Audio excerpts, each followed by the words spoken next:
Bueno, mira, según los datos relevados por el Ministerio de Trabajo, y lo voy a leer para que no te quede ninguna duda, son datos del CIPA. La cantidad de empleados registrados llegó a 12.255.600, se avanzó un 1,2% frente al mismo mes del año pasado. Recordá que siempre las comparativas se hacen en el mismo mes del año anterior, ¿no? Siempre. Es la tasa más baja desde abril de 2017.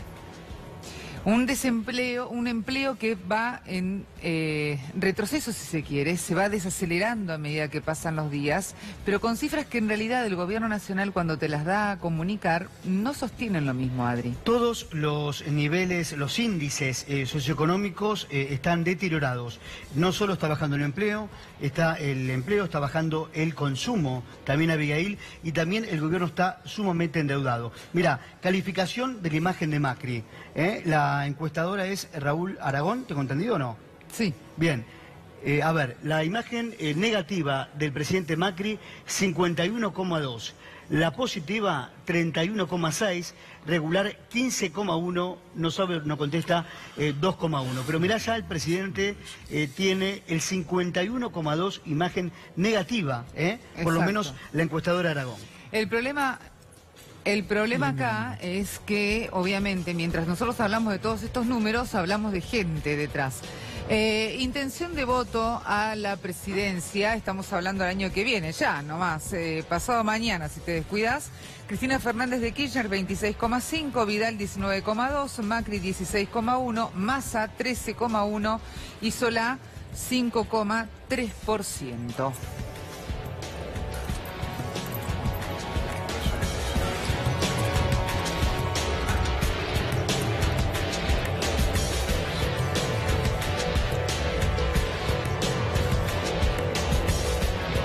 Bien, Avi, y nos acompaña el analista político, encuestador Artemio López. Gracias, Artemio, por venir este sábado. Gracias por invitarme. A ver, Artemio, por lo que estamos viendo, al gobierno se le va a complicar ganar en primera vuelta y quizás también en balotaje. ¿Qué dicen tus números, tus análisis? Bueno, al gobierno obviamente se le va a complicar ganar en primera vuelta en balotaje, pero ya se le complicó en el 2017. Lo que pasa es que, claro, hay tanta opacidad de medios y tanto oficialismo desperdigado en los que aparentemente analizan e informan, que se les pasó por alto un dato. En plena expansión del ciclo de Cambiemos, con economía heterodoxa, obra pública, actualización de salarios, jubilaciones y pensiones por arriba de la inflación o con la inflación, transferencia de ingreso a través de préstamos. En la coyuntura del 2017, donde hicieron política heterodoxa, la que no pueden hacer a partir del rescate del Fondo Monetario, que les prohibió todo eso y mucho más, Cambiemos sacó 41 puntos de voto a nivel nacional. Cristina Kirchner, 2 meses antes de la puerta de Comodoro Pi, fundó un nuevo espacio de representación al que denominó Unidad Ciudadana, sometida a presión judicial, persecución mediática. Ustedes conocen tanto o más que yo eso. Sacó 38. Todos saben que para el peronismo y el kirchnerismo, como una fase de cara al siglo XXI del peronismo, lo que marca Provincia de Buenos Aires es la media nacional. Si hubiera sido nacional esa elección, Cambiemos hubiera ingresado a balotaje, 41-38. Ya en 2017, en el ciclo de ascenso de la fuerza, hizo la peor renovación de mandato en su primer ciclo, peor que la de Alfonsín, peor que la de Néstor Kirchner, peor que la de Menem. Solo lo superó a De la Rúa, que no podemos considerar que fue un gobierno. Ahora, sin contar, Artemio... En el 2017, con el ciclo de ascenso y con disponibilidad de herramientas de política económica que ya ha hipotecado de mano del fondo. Por lo tanto, todo esto que ustedes muestran en las encuestas no debe sorprender a nadie. ¿Qué pretende Macri? ¿Tener imagen positiva con el desastre que está haciendo en términos socioeconómicos? Todos los indicadores negativos, pero al nivel de sufrimiento, además, que está perpetrando sobre los sectores populares en Argentina, es inédito en 2 años y medio de gobierno. Pero además, Artemio va a coincidir conmigo. Sí. De octubre ahora es otro país también. No es el país de octubre, ¿no? Por eso yo le señalaba que en el ciclo de ascenso Cambiemos fue un cachivache en términos electorales. ¿Se imagina lo que va a ser ahora en el pleno ciclo de deterioro socioeconómico y obviamente ahora, el impacto electoral que eso va a tener? Solamente esta candado de medios le da todavía entidad en términos electorales y políticos a esta alianza que hoy dice gobernar la Argentina. Ahora, si uno le escucha al presidente Mauricio Macri y obviamente su entorno, lo que descubre es que nada que ver. Porque, porque en realidad ellos dicen, a ver, el empleo ha crecido, claro, tenemos el crecimiento del empleo formal, sí. La Argentina va por muy buen camino, estuvo la vicepresidente, porque obviamente que el presidente está de viaje, entonces estuvo la vicepresidente en el día de hoy en la inauguración de la sociedad rural. Eran todos todas buenas de color, noticias. eran todas buenas noticias. Sí. Bueno, es más, Pellegrini estuvo duro con la gestión y todo, y sin embargo son de teflón, como que no pasa nada. No Abigail, nada. Qué lindo es dar buenas noticias. Claro. Sí. Y con una Yo sería muy precavido con la cantidad de buenas noticias que damos, pero bueno. Forma parte de la retórica. Armadas, Artemio, claro. La mayor cantidad de gente está de acuerdo con la decisión tomada. Totalmente. Es más, hay marchas diciendo que por qué no también involucran a fuerzas entonces, ¿dónde estamos de otros países. Pero nosotros estamos viviendo en una mentira que se está deflecando al ritmo del proceso socioeconómico. Normalmente los gobiernos neoliberales siempre tienen un repertorio de mentiras desde el estamos mal, pero vamos bien, esto de qué lindo es dar buenas noticias. Bueno, Macri desde el segundo semestre hasta la lluvia de inversiones, crecimiento invisible, tiene bastantes récords en ese sentido. Brotes verdes, o sea, ha hecho una especie de, digamos, de manual de primeros auxilios para gobiernos en crisis. Pero obviamente ya los resultados no son los mismos, haberlo dicho en el primer año de gobierno que después de 2 años y medio. Ustedes deben reconocer que el gobierno ya ritualizó un comportamiento comunicacional que le produjo resultados durante los primeros 6 meses, u 8 meses, o 1 año, pero ahora ya son una burla. Uno después de 2 años y medio puede decir cualquier cosa menos lo que está diciendo el gobierno. Por ejemplo, el Macri ya prometió bajar la inflación. ¿No se enteraron? Va a ir al 10% el año que viene, como prometió bajar la inflación antes de ser gobierno y como ustedes ven, no lo logró. Es más, Amado Boudou, en sus recientes análisis económicos, proyecta una inflación creciente para 2018 también, 40 puntos de inflación promedio. Supongamos. Sí. A menos que la recesión no nos deje salir a la calle, que también puede suceder, ¿cómo no? Por supuesto. Pero supongamos que en el acuerdo con el Fondo Monetario Argentina firmó, pusimos todos en realidad nuestra firma, que el PBI iba a estar en 1.3 el año que viene. Vamos a suponer que eso no lo podemos cumplir. Sí, ni la pauta de inflación tampoco. Claro, bueno, no, por eso no la pudimos cumplir. No creo que podamos cumplir. A 3 días del anuncio. Sí, ni los compromisos de pago de deuda, eso es lo que el fondo vigila. El fondo lo que quiere es que le paguen. ¿Qué pasa? Y esto es lo que no está ahora muy claro si Argentina tiene capacidad de pago. ¿Y qué pasa si no podemos bajar el PBI al 1.3? Si nos vamos, superamos. ¿Qué hacemos? A De la Rúa le pasó que el stand-by le dieron un tramo. Y después le dijeron, no va más porque nuestros bomberos, ustedes se acuerdan, sí. Ustedes son muy jóvenes, pero creo que fue Madeleine, yo no me acuerdo el nombre de la funcionaria que en ese momento piloteaba la entrega de préstamos para Argentina, una funcionaria veterana. No sé si aún vive, esperemos que no, pero de todas maneras sugirió que, bueno, los bomberos y los ciudadanos americanos no iban a contribuir más con sus impuestos para que la plata se rifara en países como la Argentina, por lo tanto el Fondo Monetario no iba a prestar más. Sucedió luego lo que ustedes conocen como la crisis del 2001. Nadie garantiza que el Fondo Monetario siga poniendo el préstamo comprometido si las condicionalidades que ponen no se cumplen. Veremos. Pero ahí estamos endeudados hasta la médula. Estamos endeudados, bueno. No nos prestan más plata, no tenemos a quién pedirle. La clase política acuñó una frase, Eduardo Duhalde, que estábamos al borde del precipicio, y digo, bueno, y si mañana no hablen los bancos, será lo que Dios quiera. O sea que nosotros tenemos bastante retórica, Artemio, le hago esta pregunta en ese porque sentido. Hablamos del campo. Claramente la exposición rural de Palermo es un escenario de poder que al presidente y a sus ministros les queda cómodo. Hoy le escuchábamos a Michetti. Les quedaba. ¿Ya no?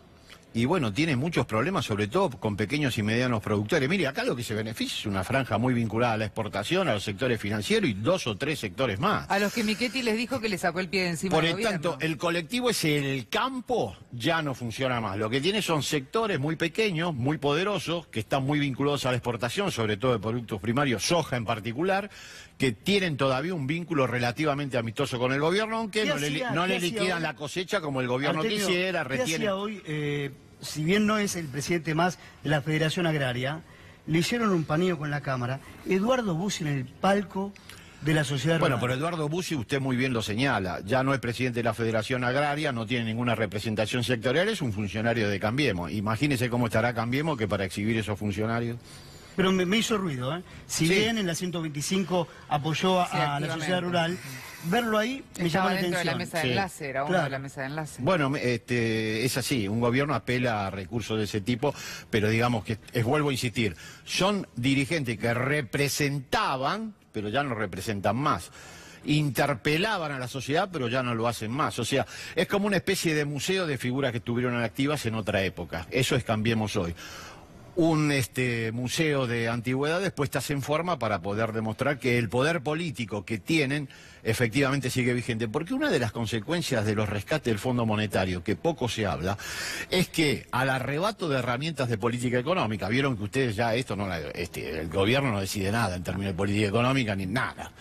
En líneas generales no le queda nada, salvo decirle no a los trabajadores cuando quieren actualizar salarios, por lo menos por inflación. Pero aparte de eso, ¿qué sucede una vez que usted delega la conducción política de la política económica? Bueno, viene el vaciamiento de poder político. Le pasó a De la Rúa, pero también le pasó, hay otras experiencias internacionales que lo prueban. Miren, lo que sucedió en Dilma. Dilma en el segundo mandato en Brasil, para hablar de gobiernos distantes ideológicamente al de Mauricio Macri, Dilma prometió durante su campaña electoral en el segundo mandato, hay una linda autocrítica de Lula en YouTube, búsquenla, que dice que efectivamente iba a realizar un programa de socioeconómico heterodoxo confrontando con Aécio Neves, que tiene un programa ortodoxo como el que tiene Macri. Bueno, después resultó que le entregó la economía a funcionarios del Fondo Monetario.